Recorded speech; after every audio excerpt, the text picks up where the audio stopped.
चलिए, तो हमारा टॉपिक चल रहा है स्ट्रक्चर ऑफ एटम। इसमें जो है स्टार्टिंग का पार्ट तो निकाल दिया गया है, कल बताया था मैंने, ठीक। Discovery of proton, electron, neutron, ये निकाल दिया गया है। फिर एटॉमिक नंबर, मास नंबर आप लोगों को पता है, आइसोटोप, आइसोबार, ये भी आप लोग डिस्कस कर चुके हैं। रदरफोर्ड का मॉडल भी आप लोगों को 9th में पढ़ा दिया जाता है, ठीक। तो आइसोटोप्स, ये आपसे पहले एटॉमिक नंबर क्या होता है, क्या चीज़ है atomic number? Number of protons, ठीक है ना। इसके बाद मास नंबर क्या होता है? Number of proton plus number of neutrons, ठीक। ये अपने को समझ में आता है। आइसोटोप्स क्या होते हैं?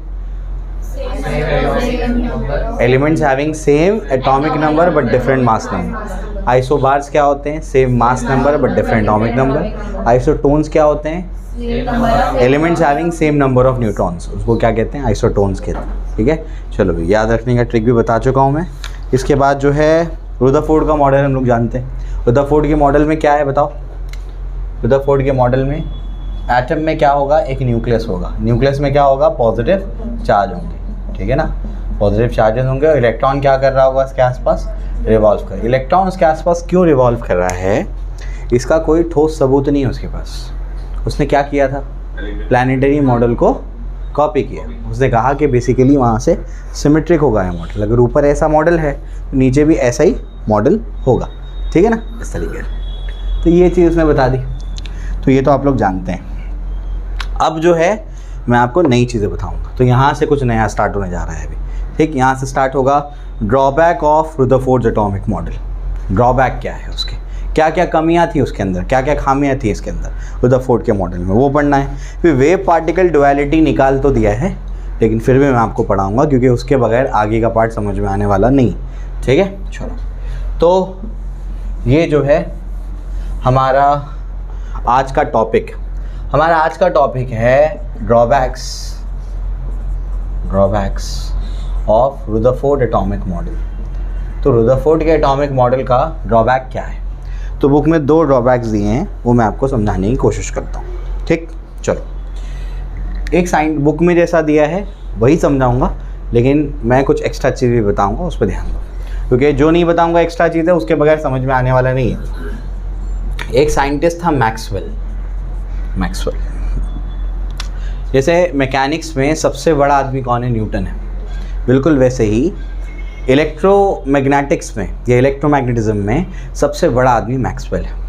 मैक्सवेल को न्यूटन ऑफ इलेक्ट्रोमैग्नेटिज्म कहते हैं, ठीक। तो बहुत बड़ा साइंटिस्ट था मैक्सवेल। तो मैक्सवेल जो है ये बहुत सारे एक्सपेरिमेंट्स कर रहा था इलेक्ट्रिक और मैग्नेटिक फिनोमेना से रिलेटेड, कई सारे एक्सपेरिमेंट्स कर रहा था। तो ये जो मैक्सवेल था, इस मैक्सवेल साइंटिस्ट का एक डेमो बैठने कौन चला गया? डेमो बैठने चला गया नील बोर। कौन चला गया? Niels Bohr. तो नील बोर साहब जो है मैक्सवेल का डेमो बैठने चले जाते हैं। मतलब कोई भी साइंटिस्ट जो कोई बड़ी डिस्कवरी करता था तो वो दूसरे बड़े बड़े साइंटिस्टों को बुला करके उसको एक्सप्लेन करता था कि देखो मैंने ये खोज की है, ये मैंने डिस्कवर किया, ठीक। बिल्कुल वैसे ही मैक्सवेल ने भी कुछ डिस्कवर किया था और उस टाइम के बड़े scientist, one of the biggest scientist Niels Bohr, बड़ा साइंटिस्ट है नील बोर। तो नील बोर साहब को, मतलब कई सारे साइंटिस्टों को बुलाया और मैक्सवेल के डेमो में नील बोर जा करके बैठ गया, ठीक। अब मैक्सवेल ने उस डेमोन्स्ट्रेशन में क्या बताया, अब वो आपको समझना है। जैसे हमारे पास कोई एक प्लास्टिक का स्टैंड है और उस प्लास्टिक के स्टैंड पे यहाँ पर एक एल्यूमिनियम का मैंने बॉल लगा दिया है। एल्यूमिनियम मेटल है, कंडक्टर है, प्लास्टिक क्या है? इंसुलेटर है। बिल्कुल वैसे ही एक और मैंने यहाँ पर लिया, प्लास्टिक के स्टैंड पे क्या कर दिया? एक मेटालिक कंडक्टर लगा दिया। ये वाले कंडक्टर पे उसने दे दिया पॉजिटिव चार्ज। कैसे करते हैं? चार्ज कैसे देते हैं? इसको रब कर दो तो क्या आ जाएगा? चार्ज आ जाएगा उसमें। और ये वाले कंडक्टर पे दे दिया उसने कोई भी तरीके से नेगेटिव चार्ज। कई सारे तरीके होते हैं चार्जिंग के, वो आपको इलेक्ट्रोस्टैटिक्स में पढ़ाऊंगा मैं। तो भी फॉर एग्जांपल इसने क्या कर दिया, इस पर रबिंग कर दी। रब करने से क्या हो गया? इस पर चार्जेस डेवलप हो गए। ये किसके डेमो में कौन बैठने गया है? मैक्सवेल के डेमो में नील बोर बैठा हुआ। अब मैक्सवेल क्या कर रहा है? इस चीज़ को एक्सप्लेन कर रहा है। उसने एक पॉजिटिवली चार्ज कंडक्टर लिया और एक नेगेटिवली चार्ज कंडक्टर लिया। नीचे प्लास्टिक का स्टैंड क्यों लगाया? क्योंकि अगर मेटल का स्टैंड लगाएगा तो चार्जेस फ्लो करके ग्राउंड में चले जाएंगे। समझ आ गया? चार्जेस वहीं रिसाइड करे, इस वजह से क्या लगाया? प्लास्टिक का स्टैंड, क्योंकि प्लास्टिक तो इंसुलेटर है, चार्ज को चलने नहीं देता प्लास्टिक। समझा? ठीक। अब क्या करता है मैक्सवेल? मैक्सवेल इसको ऐसे नीचे से होल्ड करता है और होल्ड करने के बाद क्या करता है, ये नेगेटिवली चार्ज कंडक्टर को इसके आसपास में क्या करता है, ऐसे घुमाता है, यानी बेसिकली क्या करता है, एक्सेलरेट करवाता है, स्पीड को चेंज करवा रहा है, इसको मूव करवा रहा है, तो इसके अंदर क्या है, एक्सेलरेशन। समझ आ रहा है? ठीक। तो पॉजिटिवली चार्ज कंडक्टर के इन्फ्लुएंस में नेगेटिवली चार्ज कंडक्टर को क्या करवा रहा है, ऐसे मूव करा रहा है। जब वो उसको मूव करवा रहा था तो ये समझ में आ गया, ये दिखाई दिया कि नेगेटिवली चार्ज कंडक्टर से एनर्जी बाहर निकल रही थी। क्या बाहर निकल रही थी, एनर्जी। एनर्जी रेडिएट कर रहा था, समझे? तो ये डेमोन्स्ट्रेशन में ये समझ में आया कि अगर पॉजिटिवली चार्ज कंडक्टर के इन्फ्लुएंस में कोई नेगेटिव चार्ज है, ये इसको खींच रहा होगा क्योंकि इसमें पॉजिटिव चार्ज, इस पे क्या है, नेगेटिव चार्ज। तो पॉजिटिवली चार्ज कंडक्टर के इन्फ्लुएंस में अगर कोई नेगेटिवली चार्ज कंडक्टर है और अगर नेगेटिवली चार्ज कंडक्टर को क्या कराया जाए, एक्सेलरेट करवाया जाए, उसको मूव करवाया जाए, तो ये क्या करेगा, एनर्जी रेडिएट करेगा। ऐसा क्यों हो रहा था ये तो मैक्सवेल को भी नहीं पता था उस टाइम पे, लेकिन मैक्सवेल ने बोला ऐसा हो रहा है। समझ आ रहा है क्या बोल रहा हूँ मैं? ऐसा क्यों हो रहा है, ये आप इलेक्ट्रोमैग्नेटिक वेव्स में पढ़ते हैं जा करके, लेकिन बेसिकली उसने बोला ऐसा होता है। अगर आप पॉजिटिवली चार्ज कंडक्टर के इन्फ्लुएंस पे क्या करेंगे, नेगेटिवली चार्ज कंडक्टर को मूव कराएंगे, तो नेगेटिवली चार्ज कंडक्टर क्या करता है, एनर्जी रेडिएट करता है। उल्टा करेंगे तो भी होगा, ये भी एनर्जी रेडिएट करेगा, उसको रुकाएंगे, उसको चलाएंगे तभी तो भी एनर्जी रेडिएट होगी। समझ आता है? ठीक है, चलो भाई, तो ये अपने को समझ में आ गया। ये किसने ऑब्जर्व कर लिया, नील बोर ने। अब रुदरफोर्ड साहब जो है, रुदरफोर्ड, तो ये इन्होंने भी तो एक मॉडल बनाया है। कौन सा मॉडल, एटॉमिक मॉडल। उस एटॉमिक मॉडल में उन्होंने क्या बोला, उस एटॉमिक मॉडल में उन्होंने कहा कि आपके पास क्या होगा, एक होगा न्यूक्लियस, आपके पास क्या होगा, एक होगा न्यूक्लियस और दूसरा क्या होगा, आगे क्या होगा, इलेक्ट्रॉन क्या कर रहा है, उसके आसपास रिवॉल्व कर रहा है। ठीक है ना, एक होगा न्यूक्लियस के आसपास इलेक्ट्रॉन क्या कर रहा है, रिवॉल्व कर रहा है। ये कौन बोल रहा था, रुदरफोर्ड बोल रहा था। और ये रुदरफोर्ड का क्या है, एटॉमिक मॉडल है।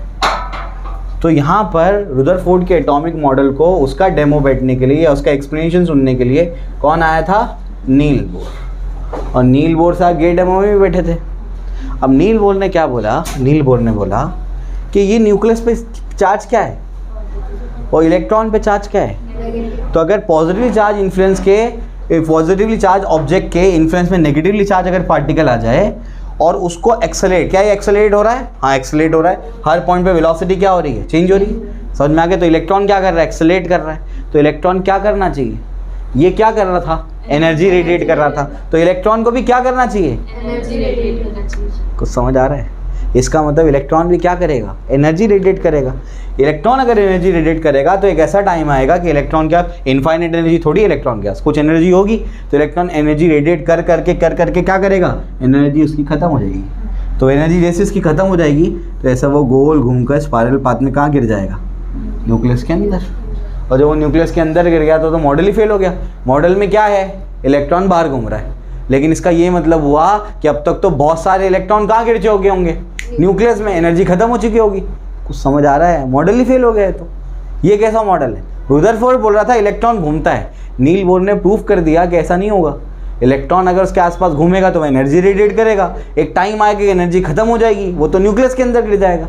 तो मॉडल ही खत्म हो गया है। तो कुछ समझ आ रहा है? सबसे पहला ड्रॉबैक, कोई भी थ्योरी या कोई भी एक्सपेरिमेंट से रिलेटेड आप चीज़ें एक्सप्लेन करो और उसके बाद जो है आपको कोई सवाल पूछ लिया जाए, आपको कोई वो उस मॉडल पे जैसे रुदरफोर्ड को सवाल पूछ लिया गया, अगर उस सवाल का एक सवाल का भी जवाब आपको नहीं आता, साइंटिस्ट की बात कर रहा हूँ, एक सवाल का भी जवाब आपकी थ्योरी एक्सप्लेन नहीं कर पा रही, तो आपकी थ्योरी फेल है।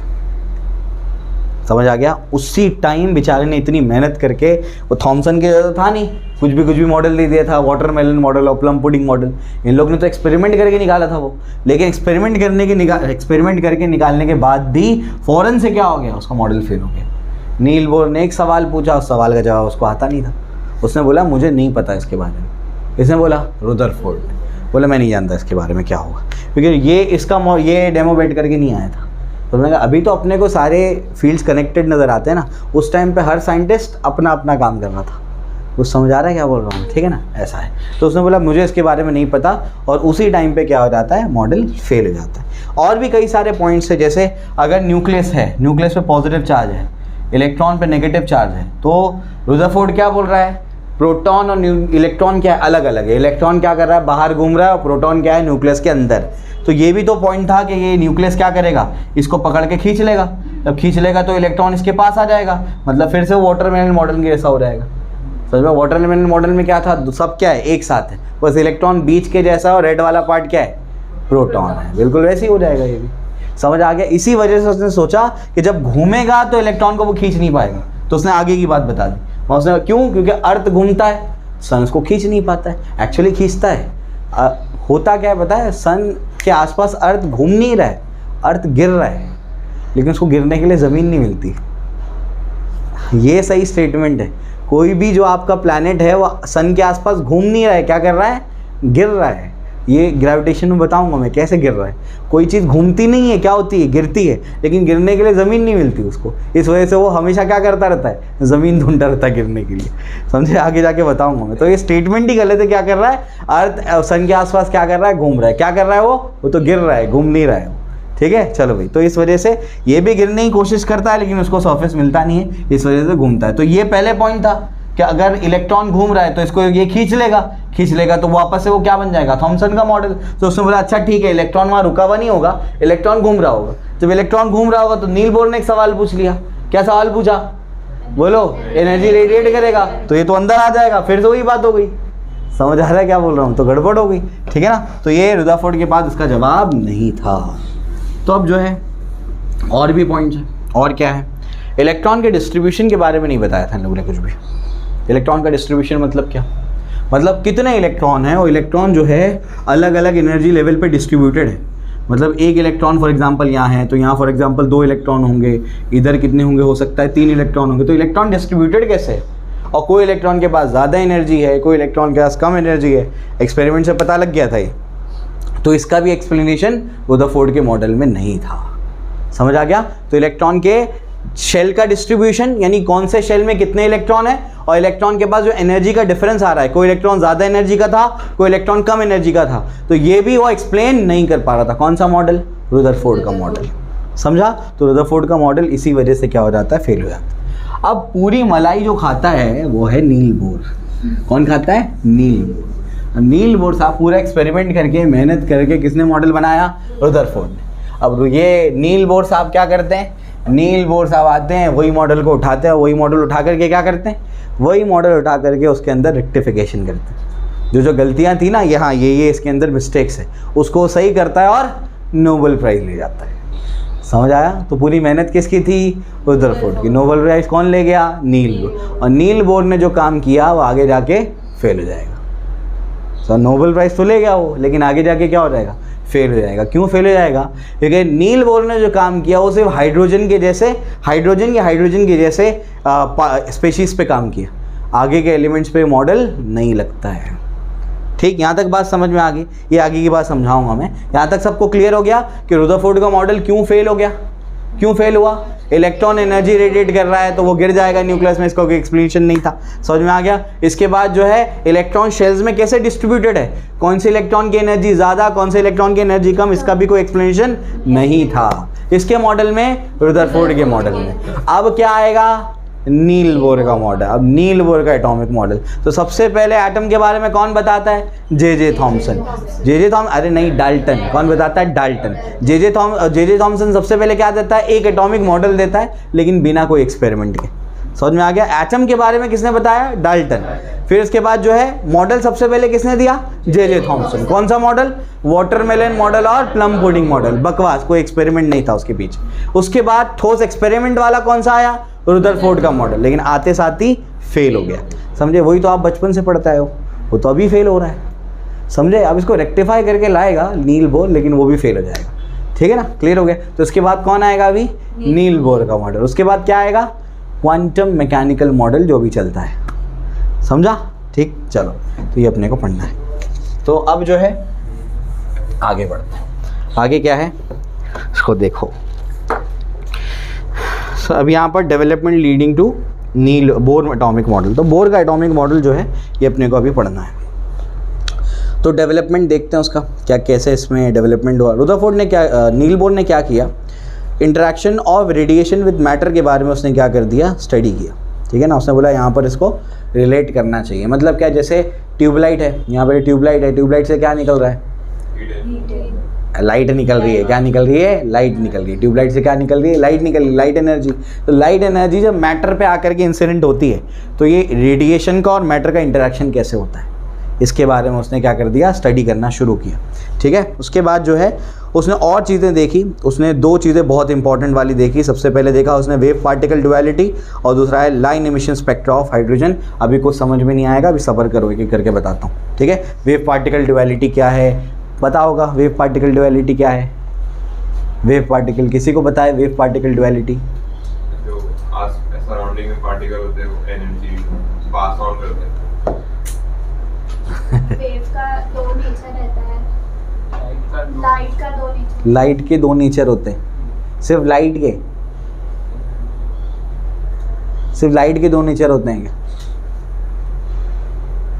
कोई भी पार्टिकल, मैटर का कोई भी पार्टिकल, उसके दो नेचर होते हैं। वो वेव के जैसा बिहेव कर सकता है और पार्टिकल के जैसा बिहेव कर सकता है। आता हूँ उसके ऊपर। चलो, तो नील बोर ने क्या किया, अब नील बोर का मॉडल अपने को पढ़ना है। रुदरफोर्ड का मॉडल पढ़ लिया, उसकी खामियां देख ली। अब यही मॉडल कौन उठाएगा, नील बोर। अब नील बोर का मॉडल पढ़ते हैं, ठीक है ना। चलो भाई, तो नील बोर साहब जो है इसने क्या कर दिया, दो चीज़ों की स्टडी कर ली थी ज़्यादा। कौन सी, वेव पार्टिकल डुअलिटी और दूसरा क्या है आपका line emission spectrum of hydrogen atom. ठीक है, और interaction of radiation with matter, radiation का मैटर के साथ में कैसे इंटरेक्शन होता है इसके बारे में भी स्टडी किया था।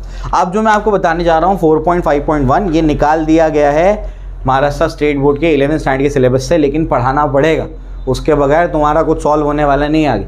ठीक, क्लियर हो गया। चलो भाई, तो वेव पार्टिकल डुअलिटी ये क्या है मैं आपको समझा देता हूँ। वेव पार्टिकल डुअलिटी, आपको एक चीज़ मैं बता दूँ अभी, ये जो आपका आर्टिकल है अभी जो मैं आपको आगे के डेफिनेशंस वगैरह बताऊंगा, उसका पूरा फील आना मुश्किल है, इम्पॉसिबल नहीं है, लेकिन इस लेवल पे पूरी तरीके से फील कर लेना चाहिए, ऐसा होता है, मुश्किल है।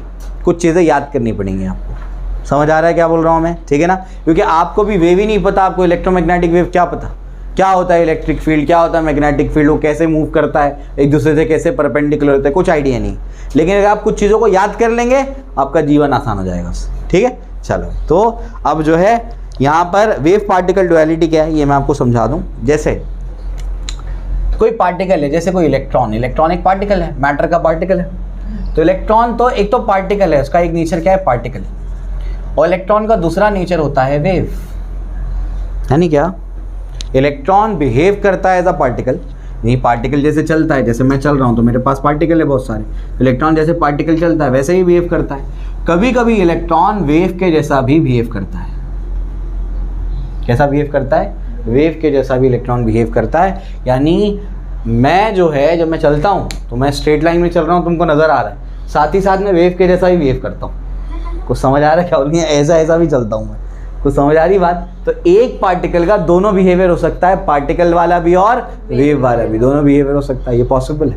और जब हम चलते हैं तो हम लोग क्या करते हैं, जब हम लोग चलते हैं तो हम लोग ऐसा भी चलते हैं, समझे। आप बोलेंगे नज़र तो नहीं आता, क्योंकि हमारी वेवलेंथ बहुत छोटी है, इस वजह से हमको नज़र नहीं आता। तो जब कोई पार्टिकल चलता है तो अब साथ साथ में क्या बनाता है, अपनी वेव भी बनाता है। समझ आ रहा है क्या बोल रहा हूँ मैं, जब कोई पार्टिकल चलता है तो अपने साथ साथ में क्या बनाता है, वेव भी बनाता है। उस वेव को बोलते हैं मैटर वेव। क्या बोलते हैं उसको, मैटर वेव। क्या मतलब हुआ, मैटर से बनने वाली वेव। मैटर वेव मतलब मैटर से बनने वाली वेव। समझ आ रहा है क्या बोल रहा हूँ मैं, कि जब कोई पार्टिकल चलता है तो साथ साथ में क्या बनाता है, अपनी वेव भी बनाता है। ठीक है ना। चलो भाई, जैसे उसका फॉर्मूला है lambda is equal to h/p। p मतलब मोमेंटम, तो मास इनटू वेलोसिटी। तो जिसका मास जितना ज़्यादा होगा उसकी वेवलेंथ उतनी कम होगी, इन्वर्सली प्रोपोर्शन है ना। तो इसका मतलब मेरा मास तो बहुत ज़्यादा है, 100 किलो मास है मेरा, ठीक है ना। तो इस वजह से मेरी वेवलेंथ क्या होगी, बहुत कम होगी। इस वजह से मैं आपको वैसा नज़र नहीं आ रहा हूँ वेव के जैसा चलते हुए। लेकिन इलेक्ट्रॉन का मास क्या है, इलेक्ट्रॉन का मास बहुत कम है, इस वजह से उसकी प्रोमिनेंट वेव आपको नज़र आती है। समझ आ रहा है क्या बोल रहा हूँ मैं। तो जिसका मास कम होगा उसकी वेवलेंथ क्या होगी, ज़्यादा होगी। समझ आ रहा है कुछ, ठीक है ना। तो आसान भाषा में क्या मतलब है, पूरा फील नहीं आया कोई बात नहीं, एटलीस्ट इतना पता होना चाहिए कि जब भी कोई पार्टिकल चलता है तो वो क्या बनाता है, अपने साथ में अपनी वेव भी बनाता है। समझा, उसको क्या बोलते हैं, मैटर वेव बोलते हैं। क्या बोलते हैं, मैटर वेव, उसको मैटर वेव कहते हैं। ठीक है, चलो भाई, ये भी अपने को समझ में आ गया। उसके बाद जो है, अगर अपने को ये वेव नेचर और ये सारी चीज़ें अपन उसको नहीं लेंगे तो बहुत सारे फिनोमेना हम लोग एक्सप्लेन नहीं कर पाते, ठीक है। लाइट का नेचर क्या है हम नहीं जानते, अभी तुमको इसके ऊपर क्लैरिटी नहीं है, बिल्कुल परेशान होने की ज़रूरत नहीं है, ये आगे जाके फिज़िक्स में पढ़ोगे तुम, ठीक है। कब पढ़ाते हैं सब फिज़िक्स में? 1.5 साल के बाद। और ये कब स्टार्ट हो रहा है 11th स्टैंडर्ड में? बिल्कुल शुरुआत में, समझे। जो चीज़ अब तुम बोलो ये तुम सोचो कि 1.5 साल के बाद तो तुम्हारा लेवल बढ़ चुका होगा ना, तो ये उस टाइम पे समझाने वाली चीज़ें हैं। और कहाँ पढ़ाना पड़ता है केमिस्ट्री में इसको? बिल्कुल शुरुआत में। इसलिए मैंने कहा कि इसका फील पूरी तरीके से नहीं आएगा तो घबराना नहीं इसमें, ठीक है। चलो भाई, तो ये चीज़ अपने को समझ में आ गई। इसके बाद जो है आगे बढ़ते हैं। आगे क्या है? तो ये जो है इसको देख लो। अभी ये आपको मैंने समझा दिया कि जो भी पार्टिकल चलता है तो क्या करता है, वो बेसिकली क्या करता है, अपना पार्टिकल बिहेवियर भी बताता है, साथ साथ में वेव के जैसा भी चलता है, और उस वेव को क्या बोलते हैं? मैटर वेव कहते हैं, ठीक है। और यहाँ पर एक स्टेटमेंट दिया हुआ है, वो स्टेटमेंट ये है कि when light interacts with matter it behaves as a stream of particles called photons, when light propagates it behaves as an electromagnetic wave. Light का क्या बिहेवियर है हम लोग नहीं जानते, एग्जैक्टली नहीं जानते। लाइट कैसी है? लाइट वेव के जैसे भी है और पार्टिकल के जैसे भी है। ये अपने आप में पूरा चैप्टर है समझाने लायक का, ठीक है। तो लाइट वेव के जैसा बिहेव करती है, लाइट पार्टिकल के जैसा भी बिहेव करती है। इसके पार्टिकल को क्या कहते हैं? फोटोन, ठीक है ना। इसके पार्टिकल को क्या बोलते हैं? फोटोन, ठीक है। कुछ फिनोमेना एक्सप्लेन करने के लिए हम लोग को लाइट का बिहेवियर वेव मानना पड़ता है, और कुछ फिनोमेना को एक्सप्लेन करने के लिए पार्टिकल। अगर यहाँ पर जैसे डायफ्रैक्शन एक्सप्लेन करने के लिए पार्टिकल बिहेवियर मान लिया जाए, एक्सप्लेन नहीं कर सकते आप डायफ्रैक्शन, समझे। ऐसा टॉपिक है डायफ्रैक्शन इंटरफेरेंस जो आसानी से भेजे में नहीं जाता है, समझे। मैंने पिछले साल यूट्यूब पे पढ़ाया, मैंने पूरा फील दिलाया था कि इंटरफेरेंस और डायफ्रैक्शन में लाइट को वेव क्यों मानना पड़ेगा आपको। उसको वेव माने बगैर आप एक्सप्लेन नहीं कर सकते कि बिहेव क्यों कर रहा है ऐसा, ठीक है। चलो जो भी है मैं आपके टाइम पे बताऊंगा इंशाल्लाह। तो ये चीज़ मैंने आपको समझा दी, इतना बस इसमें जानना सफिशिएंट है, ठीक। इसके बाद जो है ये जो पॉइंट यहाँ पर बोल रहा है कि लाइट, ये देखो फॉर एग्जांपल ये मैटर है, कोई डब्बा रखा हुआ है, ठीक। तो जब ये डब्बा रखा हुआ है तो ये क्या कहता है कि जब वेव आ रही है, फॉर एग्जाम्पल यहाँ मैंने टॉर्च जला दिया, क्या लगा दिया? टॉर्च जला दिया, इससे लाइट निकली। तो जब लाइट निकली तो वो क्या बन के आ रही है? वेव बन के आ रही है। लेकिन जब इससे टक्कर खा गई तो पार्टिकल जैसा बिहेव करेगा, समझ आ गया? वो स्टेटमेंट ये है। तो लाइट वेव है या पार्टिकल? तो जब तक मैटर के साथ इंटरैक्ट नहीं किया तब तक तो इलेक्ट्रोमैग्नेटिक वेव है। क्यों? कौन सी वेव है? Electromagnetic wave. और जब इंटरैक्ट कर जाएगा तो पार्टिकल जैसा बिहेव करेगा, उस पार्टिकल को बोलेंगे फोटोन। समझ आ गया? ये स्टेटमेंट लिखा हुआ है वहाँ पर।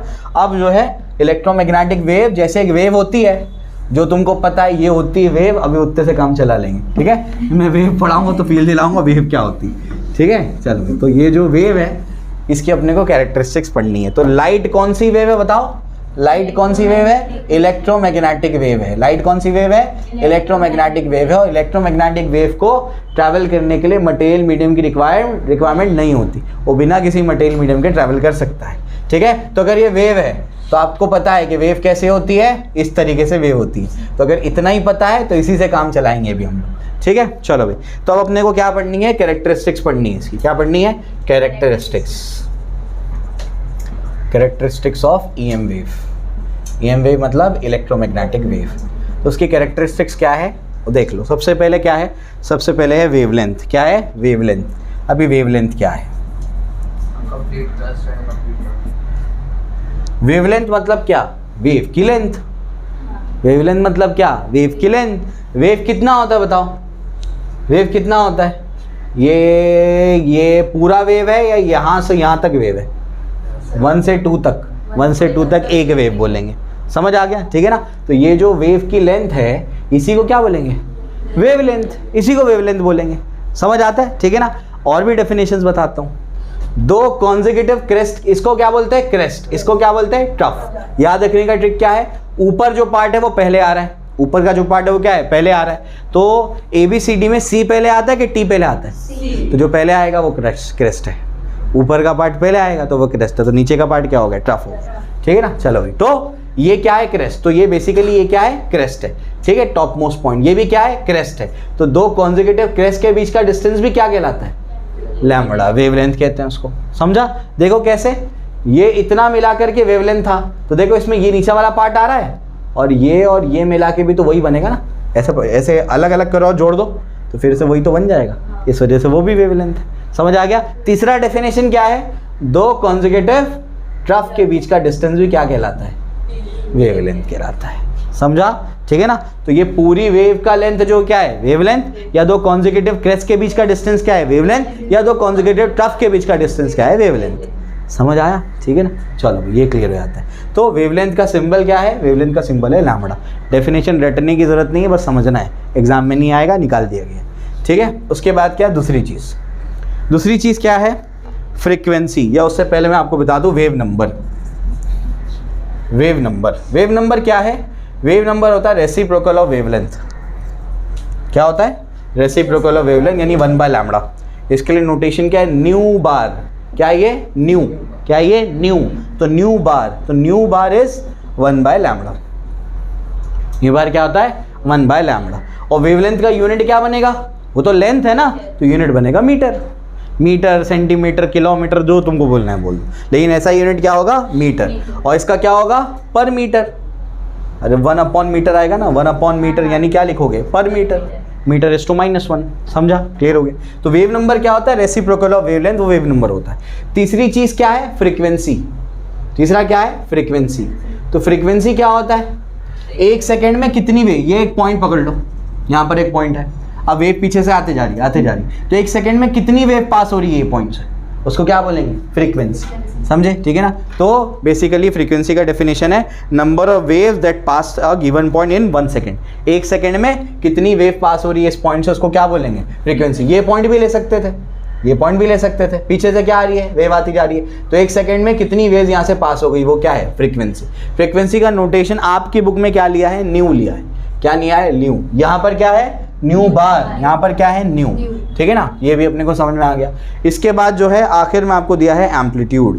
एम्पलीट्यूड क्या है, ये जो आपका देखो, ये आपकी वेव है, तो यहाँ से यहाँ तक का जो डिस्टेंस है उसको क्या बोलेंगे, एम्पलीट्यूड। समझ में आ गया, ये डिस्टेंस, इसको भी क्या बोलेंगे, एम्पलीट्यूड। एम्पलीट्यूड का एक्चुअल मतलब कुछ और है, वो ऑसिलेशन और वेव में आपको समझता है, लेकिन अभी फिलहाल ग्राफ से हम लोग को जो समझ में आ रहा है उसको। तो ये जो आपका ये जो एक्सेस है, उससे ये टॉप मोस्ट पॉइंट का डिस्टेंस है, उसको क्या बोलेंगे, एम्पलीट्यूड। तो उसको एम्पलीट्यूड कहते हैं, ठीक है ना। चलो भाई, तो ये भी हाइट ऑफ द क्रेस्ट या हाइट ऑफ द ट्रफ, ठीक है। चलो भाई, और स्क्वायर ऑफ द एम्पलीट्यूड जो होता है, intensity is directly proportional to square of the amplitude. ये भी याद रखना, इंटेंसिटी का मतलब क्लासिकल मैकेनिक्स में अलग है और क्वांटम मैकेनिक्स में अलग है। इसी के ऊपर झगड़ा है, इसी के ऊपर एक्सप्लेनेशन में डिफरेंस आता है जब मैं ब्लैक बॉडी रेडिएशन को एक्सप्लेन करता हूँ, ठीक है। हाँ, वो उसके ऊपर में ये बस मैं कुछ चीज़ें बता रहा हूँ, उसको याद रखना है। सबसे पहले, लाइट कौन सी वेव है, इलेक्ट्रोमैग्नेटिक वेव है। वेव कब बिहेव करती है लाइट, जब तक मैटर से इंटरेक्शन नहीं हुआ है। समझ में आ गया, मैटर से इंटरेक्शन हो गया तो फोटोन, पार्टिकल बन जाएगा। वो पार्टिकल का नाम क्या है, फोटोन। समझ आया, ठीक। अब इलेक्ट्रोमैग्नेटिक वेव, फॉर एग्जांपल ये हमारे पास इलेक्ट्रोमैग्नेटिक वेव है, इसमें वेवलेंथ क्या है, दो कॉन्जिक्यूटिव क्रेस्ट के बीच का डिस्टेंस, या दो कॉन्जिक्यूटिव ट्रफ के बीच का डिस्टेंस, या फिर पूरा जो वेव का लेंथ बनेगा वो वेवलेंथ है। समझ आ गया, यूनिट क्या है, मीटर है, ठीक। इसके बाद वेव नंबर क्या है, 1/λ। फ्रीक्वेंसी क्या है, न्यू। और उसके बाद एक और चीज़ आएगी, टाइम पीरियड। एक चीज़ क्या आएगी, टाइम पीरियड। तो फ्रीक्वेंसी होता है 1 टाइम पीरियड, ठीक है ना। तो ये क्या मतलब टाइम पीरियड, ये यहाँ से यहाँ तक जाने में जितना टाइम लगा उसको क्या बोलेंगे, टाइम पीरियड बोलेंगे। तो न्यू क्या होता है, 1/t होता है, याद रखना है इसको, काम की चीज़ है। एम्पलीट्यूड क्या होता है, जो डिस्टेंस है वहाँ तक का, वो क्या है, एम्पलीट्यूड, ठीक है। ये जो हाइट होती है क्रेस्ट की या जो ट्रफ की, उसको क्या बोलते हैं, एम्पलीट्यूड। सबको क्लियर है ये, ठीक है ना। फटाफट लिख लो सिंबॉलिकली, बस पूरा डेफिनेशन लिखने की ज़रूरत नहीं है, ठीक है। चलो, अब अगर वेलोसिटी ऑफ एनी वेव निकालनी है अपने को, वेलोसिटी ऑफ वेव, तो उसका फॉर्मूला क्या होता है, उसका फॉर्मूला होता है फ्रीक्वेंसी इनटू वेवलेंथ। उस वेव की फ्रीक्वेंसी लो और वेवलेंथ लो, दोनों को मल्टीप्लाई कर दो, तो क्या मिल जाएगा अपने को, वेलोसिटी ऑफ एनी वेव मिल जाएगी, कोई भी वेव की वेलोसिटी। यानी v is equals to, frequency के लिए n यूज करता हूं मैं, वेवलेंथ के लिए लैम्बडा, तो v इज इक्वल्स टू क्या आएगा, n लैम्बडा। तो v is equals to n lambda क्या है, वेलोसिटी ऑफ एनी वेव, ठीक। अब अगर मैं निकालना चाहता हूं वेलोसिटी ऑफ इलेक्ट्रोमैग्नेटिक वेव, क्या निकालना चाहता हूं मैं, वेलोसिटी ऑफ इलेक्ट्रोमैग्नेटिक वेव, अगर इलेक्ट्रोमैग्नेटिक वेव की वेलोसिटी निकालना चाहता हूँ तो वेलोसिटी ऑफ इलेक्ट्रोमैग्नेटिक वेव तो वेलोसिटी ऑफ लाइट के बराबर होती है। कितनी होती है? वेलोसिटी ऑफ लाइट के बराबर। जिस वेलोसिटी से लाइट भागती है, लाइट वही है ना, लाइट क्या है? एक इलेक्ट्रोमैग्नेटिक वेव है, लाइट की स्पीड क्या है? 3 × 10⁸ मीटर पर सेकेंड। उसको क्या बोलते हैं? c। क्या बोलते हैं उसको? c। तो ये जो c है, velocity of EM wave is nu lambda. तो c is equal to nu lambda क्या है बताओ? वेलोसिटी ऑफ इलेक्ट्रोमैग्नेटिक वेव, जिसमें c का वैल्यू कितना है? 3 × 10⁸ metre per second, 3 lakh kilometre per second. ठीक, तो ये क्या हो जाता है अपना वेलोसिटी ऑफ इलेक्ट्रोमैग्नेटिक वेव। सबको क्लियर हुआ? ये v क्यों लगाया? क्योंकि कोई भी वेव थी। c क्यों लगाया? क्योंकि इलेक्ट्रोमैग्नेटिक वेव, और इलेक्ट्रोमैग्नेटिक वेव का वैल्यू कितना फॉर्मूला, क्या फॉर्मूला होता है? c is equal to nu lambda, और उसमें c का वैल्यू ये होता है। ठीक है, चलो ये भी अपने को समझ में आ गया। अब अगर ये अपने को समझ में आ गया तो आइए प्रॉब्लम करते हैं। ये प्रॉब्लम रिड्यूस्ड है, ये प्रॉब्लम 11th के बच्चों को नहीं करना है, जो सिर्फ स्कूल के एग्जाम की तैयारी करना है। ठीक है, एंट्रेंस की तैयारी वालों को करना है। Visible light has wavelength ranging from 400 nanometre to 750 nanometre. ठीक है ना, तो विजिबल लाइट की जो रेंज है, विजिबल लाइट की जो रेंज है वो कितना है? 400 नैनोमीटर से 750 नैनोमीटर। ठीक, उसके बाद express these wavelength in terms of frequency. ये मिनिमम वेवलेंथ है और ये क्या है? मैक्सिमम वेवलेंथ है। ठीक है ना, तो अपने को बोलता है कि इन वेवलेंथ को क्या करो? फ्रीक्वेंसी में कन्वर्ट करके बताओ। विजिबल लाइट यानी लाइट, लाइट मतलब वेलोसिटी ऑफ लाइट मुझे पता है, समझे क्या बोल रहा हूँ मैं? ठीक है ना, अपने को क्या करना है? इसकी फ्रीक्वेंसी निकालनी है। क्या निकालनी है? फ्रीक्वेंसी निकालनी है। ठीक है, कैसे निकालेंगे बताओ? अभी बताया मैंने, क्या फॉर्मूला है? c is equals to nu lambda, है ना। तो अपने को निकालना क्या है? न्यू। न्यू लिख दो, n लिख दो, न्यू लिख दो, एक ही बात है। बुक में न्यू का नोटेशन है तो वो न्यू लिख रहा हूँ मैं, समझ आया? ठीक है ना, n लिख दो, न्यू लिख दो, एक ही बात है। कभी न्यू इस्तेमाल करेंगे, कभी n, कभी f, तीनों यूज़ कर सकते हैं फ्रीक्वेंसी के लिए। ठीक है, तो c is equal to nu lambda. निकालना क्या है? फ्रीक्वेंसी। तो फॉर्मूला क्या बनेगा? c अपॉन लैम्बडा, समझे? ठीक है ना, चलो भाई, तो अपन क्या करते हैं? इसको निकालते हैं। आओ, कैसे निकालेंगे? सबसे पहले न्यू निकालना है। ये देखो इन्वर्सली प्रोपोर्शनल है। कौन? ये फ्रीक्वेंसी, और ये क्या है? वेवलेंथ। जब फ्रीक्वेंसी बढ़ेगी तो वेवलेंथ क्या होगा? कम होगा। इन्वर्सली प्रोपोर्शनल है, तो जब मिनिमम वेवलेंथ होगी तो फ्रीक्वेंसी क्या होगी? मैक्सिमम। तो c upon lambda minimum. c कितना है? 3 × 10⁸ डिवाइडेड बाय, ये कितना है बताओ ज़रा? Lambda 400 nanometre. नैनो मतलब बताया था मैंने यूनिट्स एंड डायमेंशन में 10⁻⁹ मीटर, समझा? ठीक है ना, नैनोमीटर मतलब 10⁻⁹ मीटर। ठीक है ना, चलो भाई आप इसको कैंसलेशन करो, क्या होगा बताओ? ये हो जाएगा 10⁻², ये हो जाएगा -7। ठीक है ना, अब बताओ 3/4 + 7 + 8। ठीक है, इसको डिवाइड कर दो। 4 × 1 = 4, 4 0 0, 4 7 = 28, कितना बचा? 2, 4 5 = 20, यानी 0.75 × 10⁻, कितना होगा? 15, यानी 7.5 × 10⁻14 हर्ट्ज आ गया आंसर। समझा? क्लियर हो गया? ये क्या आ गई? मैक्सिमम फ्रीक्वेंसी, यानी इसके करस्पॉन्डिंग फ्रीक्वेंसी निकाल दी। कितनी आई इसकी करस्पॉन्डिंग फ्रीक्वेंसी? 7.5 × 10⁻14 हर्ट्ज। हर्ट्ज क्या है? फ्रीक्वेंसी का यूनिट है। लैम्बडा मैक्सिमम सेम तरीके से निकाल सकते हो। कैसे निकालोगे बताओ? जब लैम्बडा मिनिमम था तो फ्रीक्वेंसी क्या थी? मैक्सिमम थी। अब बताओ यहाँ पर क्या होगा? जब लैम्बडा मैक्सिमम है तो फ्रीक्वेंसी क्या होगी? मिनिमम। तो nu minimum is equal to क्या होगा? c upon lambda maximum. निकाल सकते हो? चलो निकाल के बताओ फटाफट से।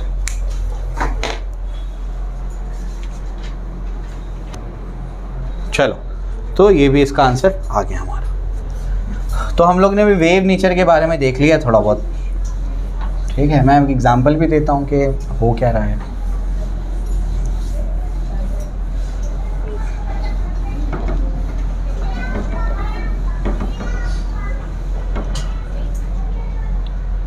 ठीक है, तो बेसिकली हमने ये देखा कि जो लाइट होती है, लाइट के दो नेचर होते हैं, वेव और पार्टिकल।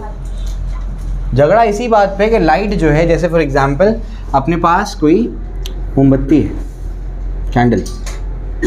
ठीक, अब ये कैंडल से क्या हो रहा है?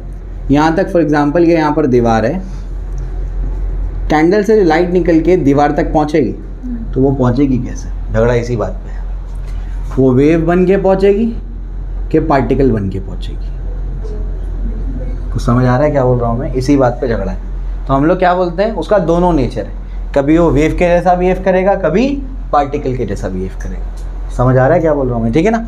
तो कुछ कुछ फिनोमेना एक्सप्लेन करने के लिए वेव मानना पड़ता है, कुछ कुछ फिनोमेना एक्सप्लेन करने के लिए पार्टिकल मानना पड़ता है। ठीक, चलो भाई वेव के बारे में पढ़ लिया, वेव की वेवलेंथ देख ली, एम्पलीट्यूड देख लिया, फ्रीक्वेंसी देख लिया, वेव नंबर देख लिया।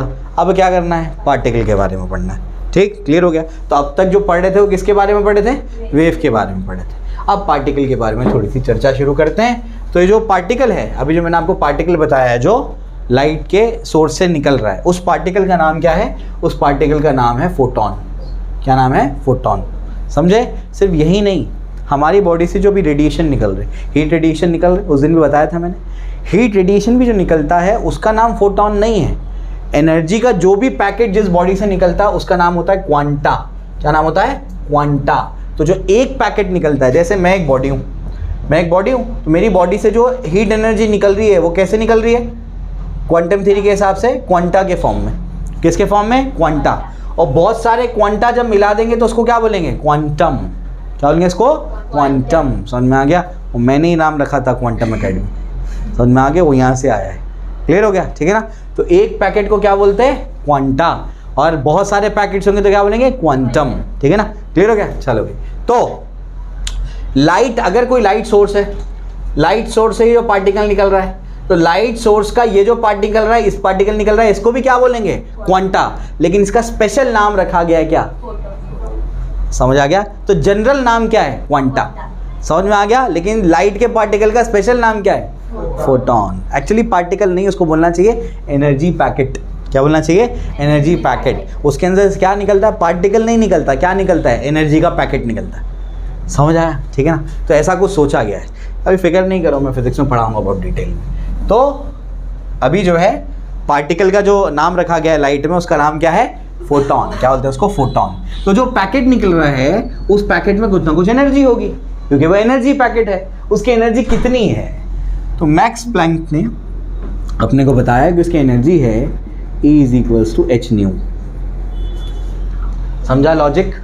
कोई भी लाइट के सोर्स से जब लाइट निकलेगी तो या तो वेव के फॉर्म में निकलेगी या तो पैकेट के फॉर्म में निकलेगी। कभी वेव कभी पैकेट, ये समझ में आता है। ठीक, वेव के बारे में पढ़ ली चीज़ें हम लोग ने। वेव की वेलोसिटी कितनी होगी, न्यू लैम्बडा, अभी हम लोग ने देख लिया।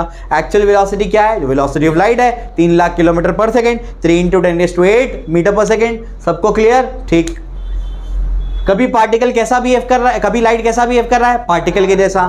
पार्टिकल का, लाइट के पार्टिकल को क्या बोलता है, फोटोन। एक्चुअल क्या बोलना चाहिए, energy packet, quanta. Energy packet में कुछ ना कुछ एनर्जी होगी। एनर्जी कितनी होगी, E = h²। इसमें E क्या है, एनर्जी है, एनर्जी ऑफ फोटोन, फोटोन की एनर्जी। H क्या है, प्लैंक्स कांस्टेंट। न्यू क्या है, फ्रीक्वेंसी। न्यू क्या है, फ्रीक्वेंसी। समझा? क्लियर हो गया? तो इसमें E क्या है, एनर्जी ऑफ फोटोन, H क्या है, प्लैंक्स कांस्टेंट, और उसके बाद क्या है आगे, हाँ, फ्रीक्वेंसी। H का वैल्यू क्या है, 6.63 × 10⁻34 जूल सेकेंड। ठीक है ना। तो ये इसका क्या है, इसका वैल्यू है H का, प्लैंक्स कांस्टेंट का। ठीक है, क्लियर हो गया? प्लैंक्स कांस्टेंट क्या है, ये सवाल अभी मेरे से नहीं पूछना, मैं बता नहीं पाऊंगा अभी। ठीक है ना, क्योंकि मैं समझा नहीं पाऊंगा कि वो क्या है। नील बोर बोलते थे कि अगर आपको प्लैंक्स कांस्टेंट डिस्कस करते वक्त चक्कर नहीं आता है ना, इसका मतलब आपको कुछ भी नहीं समझ में आ रहा है। समझे? ऐसा है। चलो कॉपी करो।